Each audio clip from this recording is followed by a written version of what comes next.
Once upon a time, there was a young man named Jack who was full of questions and wanted to know the secrets of life.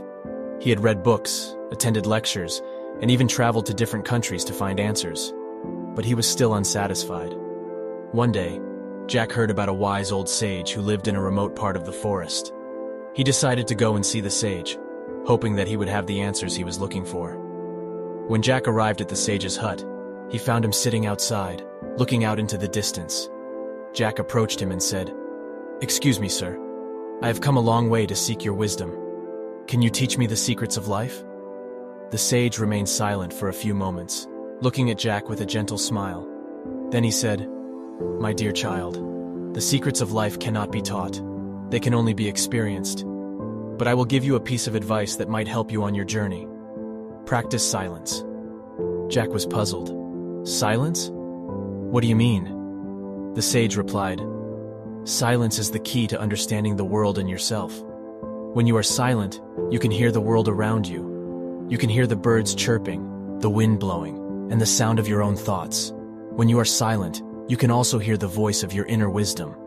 It is in the silence that you can find your true self and connect with the world in a deeper way." Jack was intrigued by the sage's words, but he was also confused. "But how can I learn anything if I am silent? How can I ask questions?" The sage smiled again. "You can still ask questions, but ask them in silence. Listen to the answers that come from within you. Trust your intuition and your inner wisdom. You may be surprised at what you discover."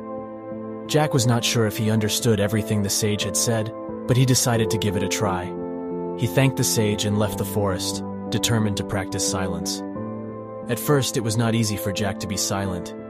He was used to talking and asking questions, and he felt uncomfortable in the silence. But gradually, he began to find peace in the stillness. He spent hours in meditation, listening to the sound of his breath and his heartbeat. He also spent time in nature, listening to the birds and the wind, and feeling the rhythm of the earth beneath his feet. As he practiced silence more and more, Jack began to notice changes in himself. He felt more calm and centered, even in the midst of chaos. He was able to think more clearly and make better decisions. He also felt more connected to the world around him, as if he were a part of a larger whole.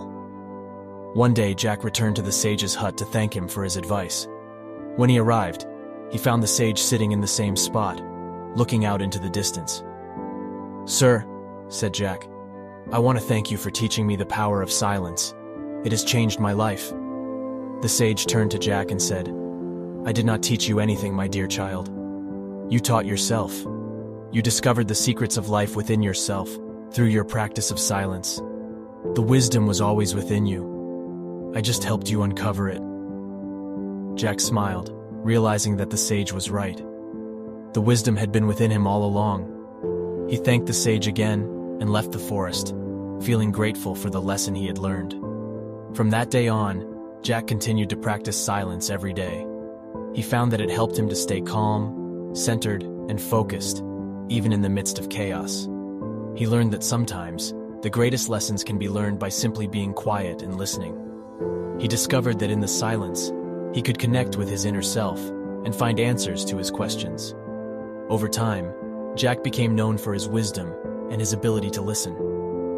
People came to him for advice, and he would often reply with silence, allowing them to find their own answers. He knew that sometimes, the greatest gift you can give someone is to listen without judgment or interruption. In the end, Jack realized that the greatest lesson he had learned was not about the secrets of life, but about the power of silence. He had discovered that sometimes, the greatest answers can be found in the stillness, and that the wisdom we seek is already within us.